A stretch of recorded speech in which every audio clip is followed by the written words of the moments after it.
সিলেটে ১.৫ কোটি ঘনফুট সাদা পাথর লুট হলেও ৭ দিনে উদ্ধার হয়েছে ২৬ লাখ ঘনফুট, যার মধ্যে পুনঃস্থাপন হয়েছে ১১ লাখ ঘনফুট। এদিকে ঘটনাস্থল পরিদর্শন করেছে সরকার গঠিত ৫ সদস্যের তদন্ত দল। ২-১ দিনের মধ্যেই দেয়া হবে তদন্ত প্রতিবেদন।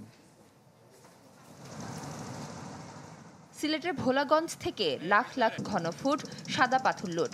গণমাধ্যমে সংবাদ প্রচারের পর এ নিয়ে তোলপাড় হয় দেশ জুড়ে। তীব্র প্রতিক্রিয়ার পর নড়েচড়ে বসে প্রশাসন। জেলার শীর্ষ পদে আসে রদবদল। এরপর থেকে বিভিন্ন এলাকায় মাইকিং করে ফেরত চাওয়া হয় সাদা পাথর। ১.৫ কোটি ঘনফুট পাথর লুট হলেও ৭ দিনে উদ্ধার হয়েছে ২৬ লাখ ঘনফুট পাথর। মঙ্গলবার দুপুরে ভোলাগঞ্জ সাদা পাথর পর্যটন কেন্দ্র পরিদর্শন করেছে সরকার গঠিত ৫ সদস্যের তদন্ত দল। কথা বলেন স্থানীয়দের সাথে। পরে জেলা প্রশাসক জানান, মঙ্গলবার বিকেল পর্যন্ত পাথর ফেরত দিলে দায়মুক্তির সুযোগ রয়েছে। এরপর থেকে নেওয়া হবে কঠোর ব্যবস্থা। ২-১ দিনের মধ্যে তদন্ত প্রতিবেদন দেওয়া হবে বলেও জানান তিনি।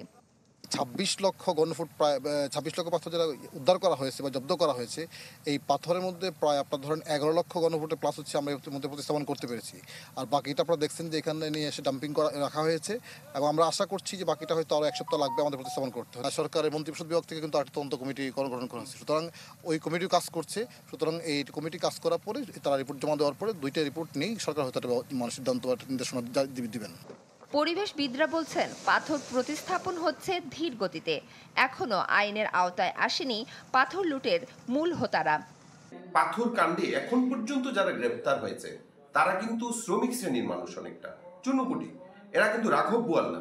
যখন সাদা পাথর নিয়ে এত কথাবার্তা হচ্ছে, প্রশাসন এত তৎপরতা দেখাচ্ছে, এর মাঝেও কিন্তু অন্য কয়েকটি স্পটে পাথর লুট হচ্ছে, বালু লুট হচ্ছে। এটা কিন্তু মোটেও ভালো কোনো বিষয় নয়। পাথর প্রতিস্থাপনে আগের সৌন্দর্য কিছুটা ফিরে এসেছে। পর্যটকরা বলছেন, এই সৌন্দর্য আর বিনষ্ট দেখতে চান না তারা। Desk report, channel 24।